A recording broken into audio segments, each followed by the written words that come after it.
Well, welcome back to my channel, to my little makeshift cave. We have to go with what you have, so here we are. So today I want to speak about safety on the bike, and that safety, of course, would be on motorcycle boots. Now, I've got a bit of a sore throat going on, so excuse me if I have to swallow a wee bit now and again. What price do you put on your motorcycle? We all look at our bikes, and I'm sure you have a figure in your head and how precious it is to you. Is your body not more important? And its value, of course, would be priceless. Well, look at it this way. If you don't protect that fragile torso that sits on the bike, then you will most definitely be going through some pain in your life, and I hope not if you ever come off. So wearing motorcycle clothing or gear that can help has to be a plus. What happens if you ever come off? Has it ever crossed your mind? It is not to be focused on too much, but it has to be at the top of your mind at some point. You've got to think safety. I'm sure that you check your oil, your water, your tires, and you clean your bike. So why not think, am I as safe as I can be? To demonstrate think of your skin and your bone like a block of cheese. Now take that cheese and rub it along the ground at walking speed while pressing the cheese into the ground. I bet there's not much left after a few steps. Well, that's how your skin and bone will react if you fall off your bike at even a low speed.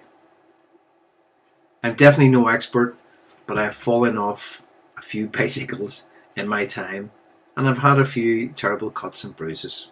Thankfully, my mum was there to patch me up and get me back on my bike.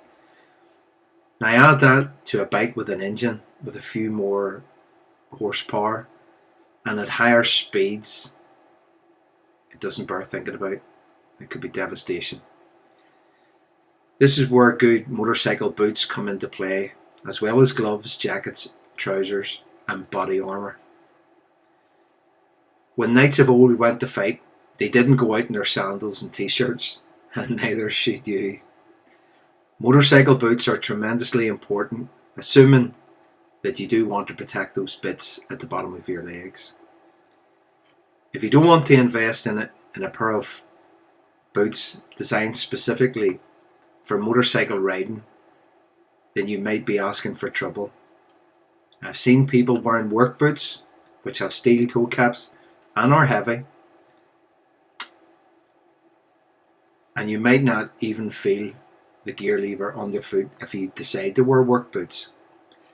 Boots come in all styles and shapes for touring, adventure, street style and even trainer type boots. So there is something for everyone, and I know at all costs too. So why not work boots? I hear you say. Work boots are designed for weights being dropped on them, on your toe, and also for oily slippery surfaces. But they're big and clumsy at best. Motorcycle boots are designed for summer or winter wear, and in the case of sliding down the road at 16 miles per hour, I guess. Motorcycle riding is dangerous. It is so dangerous that the expense of protective gear is sometimes forgotten about. You should pay as much attention to what you wear on your bike as you do about picking your bike. Try to factor in the cost of gloves, summer or winter, Gore-Tex or just light summer wear that has abrasion resistant, jacket, trousers, some jeans come with the armour sewn into it, your helmet and even your undergarment wear.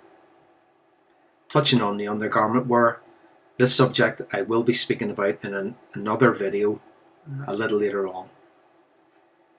Don't spend all your money on the bike and discover you have to ride in your t-shirt. Pardon me. When it comes to suiting up, good work boots will protect against most motorcycle hazards, but they won't provide much stability in a crash. If you have to wear work boots until you find a good pair of motorcycle boots, focus on getting them sooner rather than later. I've worn my work boots to work. They're not ideal, not for me anyway. I always wish that I had my bike boots on. Don't even think about trainers or sandals or anything else that doesn't cover your entire foot and ankle. Just don't. Every time you stop, you need to support your weight as well as the weight of your bike. A flip-flop isn't going to cut it. They may look good on the beach, but they definitely not on a bike. Don't be that person that says it after an accident, "Oh, I wish I'd never done that." Be a smarter person than that and pick a boot that suits your riding, and please be safe. I also want to add into this that I have no formal training in this field to give advice, but I am just trying to help riders think before riding with the wrong equipment. Look at it another way. An underwater diver won't use inferior equipment, nor should you. Or do you think a fireman should run into a burning building without the proper equipment? They wouldn't, nor should you. Think big, be safe. Until next time, keep her between the hedges and stay upright. And thank you very much for watching.